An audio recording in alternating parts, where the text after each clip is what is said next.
ஆண்டவராகிய இயேசு கிறிஸ்துவின் இன்ப உயிர்த்தெழுந்த நாமத்தினால இந்த அற்புதமான சுவிசேஷ பயணத்திற்கு அன்போடு வாழ்த்தி வரவேற்கிறேன். நம்முடைய வாழ்க்கையில ஒரு பெரிய ஆசீர்வாதத்தை பெற்றுக்கொள்ளும்படியாக கர்த்தர் நாளை நம்மோடு பேசுவாராக. God is preparing you something big. நம்மளுக்காக ஒரு பெரிய காரியத்தை கர்த்தர் தயார் செய்து கொண்டிருக்கிறார். ஆர் யூ ரெடி அப்படின்னு நம்மளை பார்த்து கேட்கிறாரு. நம்ம என்ன தெரியுமா சொல்லுவோம், எனக்கு தகுதி இல்லையே, நான் பாத்திரவானான்னு கேட்போம் இல்லைங்களா? நீ தகுதி உள்ளவன் என்று நம்பி உன்னை பார்த்து கேள்வி கேட்கிறார், பதிலும் அவரே தரும்படியாய். அப்படின்னா உன்னை வீழ்த்தும் அளவிற்கு விதிகள் எழுதப்பட்டிருந்தாலும் விதிகளை வீழ்த்தும் அளவிற்கு வழிகளும் நிறுவப்பட்டிருக்கும். ஹல்லேலூயா. உன்னை வீழ்த்தும் அளவிற்கு விதிகள் எழுதப்பட்டிருந்தாலும் விதிகளை வீழ்த்தும் அளவிற்கு வழிகளும் நிறுவப்பட்டிருக்கும். தைரியமா இருங்க, சந்தோஷமா இருங்க. நீ நினைச்ச காரியம் கைகூடி வரும். நீ எதிர்பார்த்த காரியத்தை கர்த்தர் கொண்டு வருவார். உன் வாழ்க்கையில நீ விரும்பினதை கர்த்தர் கொண்டு வருவார். நிச்சயமாகவே முடிவு உண்டு. உன் நம்பிக்கை வீண் போகாது. அப்படி என்றால் விதி 1000 கதவுகளை மூடினாலும் உன்னுடைய முயற்சி, உன்னுடைய நம்பிக்கை, உன்னுடைய விசுவாசம் ஒரு ஜன்னலையாவது திறக்கும். ஹல்லேலூயா. அதுதான் விதி விட்ட வழின்னு சொல்றது ஒரு பக்கம் இருக்கட்டும். அது 1000 கதவுகளை 1000 வழிகளை மூடினாலும் என்னோட முயற்சி, என்னோட நம்பிக்கை, என்னோட விடாமுயற்சி நிச்சயமாக உண்மையாக உறுதியாக இறுதியாக ஒரு ஜன்னலையாக திறக்கும் என்று நீ நம்பி ஒரு அடி முன்னால் எடுத்து வைத்து பார். உன் வாழ்க்கை மாறும். மறுமலர்ச்சியோடு, முக மலர்ச்சியோடு கர்த்தர் உன்னை வாழ வைப்பார். ஹல்லேலூயா.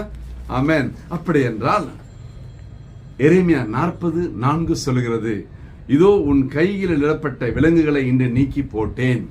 அப்படின்னா இன்றைக்கு கடன், கஷ்டம், நஷ்டம், பிரச்சனை, போராட்டம், வியாதி, வியாக்குலம், வறுமை, வெறுமை, சோதனை, சூழ்ச்சி, வேலையில்லா திண்டாட்டம், வருமானம் இல்லாத நிலைமை, சமாதானம் இல்லாத சூழ்நிலை, கணவன் மனைவி உறவு சரியில்லை, பிள்ளைகள் பெற்றோர் உறவு சரியில்லை என்று பலவிதமான விலங்கிடப்பட்ட அடிமைத்தனத்தில் வாழ்ந்து கொண்டிருக்கிற பிள்ளைகளை பார்த்து கர்த்தர் சொல்லுகிறார், உன் கையில் இடப்பட்ட, உன் குடும்பத்தில் இடப்பட்ட, உன் வியாபாரத்தில் இடப்பட்ட விலங்குகளை இன்று நீக்கி போட்டேன். நீ விசுவாசிக்கிறாயா?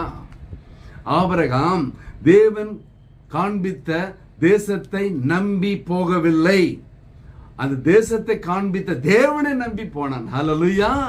அதுதான் ரகசியம்.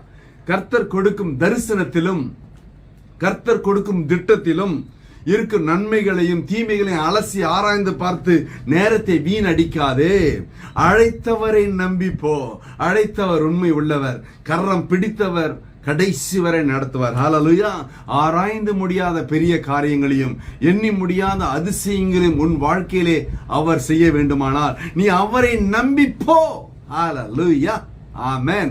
அப்படி என்றால் நம்முடைய வாழ்க்கையிலே நீ நடந்து போக பாதை இல்லையே என்று நீ கவலைப்படாதே. நீ நடந்தாலே அது ஒரு பாதை. ஹல்லேலூயா. எனக்கு வழி இல்லையே, எனக்கு வழி திறக்கப்படவில்லையே, எல்லாம் அடைக்கப்பட்டிருக்கிறதே, மூடப்பட்டு நினைக்கிறாயா? நீ நடந்து போக பாதை இல்லையே என்று நீ அங்கலாய்ப்போடு கண்ணீரோடு காணப்பட்டால் நீ நடந்தால் ஒரு பாதை என்பதை மறந்து போகாதே. சோதனை வருவதே உன்னை சாதனை செய்யதான், உன்னை சாதனை செய்ய வைக்கதான். Challenges are the stepping stone for your success. அதை மறந்துடவே கூடாது. சோதனை வந்தவொடனே சோர்ந்து சுருங்கி போர்வை போட்டு படுக்கிறதுக்கு அல்ல. வாழ்க்கையில் சந்தோஷம் வேண்டுமானால் உன்னை நேசி. சந்தோஷமே வாழ்க்கையாய் வேண்டும் என்றால் உன்னை நேசிப்பவரை நேசி, உண்மையாய் நேசி. அதுதான் உண்மை. அப்படி என்றால் அற்புதமான நாளிலே நிச்சயமாகவே உண்மையாகவே உன் விருப்பத்தை, உன் எண்ணங்களை, உன் திட்டங்களை நிறைவேற்ற ஒருவர் உண்டு. நீ அவரை நோக்கி பார்த்தால் வெற்றி நிச்சயம், விடுதலை சத்தியம். ஒரு விஷயம் கண்களை மூடுவோம். ஹல்லேலூயா, ஹல்லேலூயா, ஹல்லேலூயா. அற்புதமான ஆசீர்வாதப்பட்ட திருநாளில் இதை பார்த்து கொண்ட பிள்ளை வாழ்க்கையிலே பலவிதமான ஏமாற்றம், தோல்விகள், இந்த நாளிலே அந்த தோல்விகள் தோற்று போகத்தக்கதாக தேவன் பேசின தேவனுக்காக நன்றி. வெற்றியுள்ள சாட்சியுள்ள வாழ்க்கை வாழட்டும் அப்பா. இயேசு கிறிஸ்துவின் உயிர்த்தெழுந்த வல்லமையான நாமத்தினால என் தேவனதை செய்யும்படியாய் உன் திருப்பாதங்களிலே தாழ்மையாய் ஒப்பு கொடுத்து ஜெபித்து ஜெயம் எடுக்கிறோம். ஜீவனுள்ள நல்ல பிதாவே. ஆமென். ஆமென். கர்த்தர் உன்னை ஆசீர்வதிப்பாராக. Praise the Lord.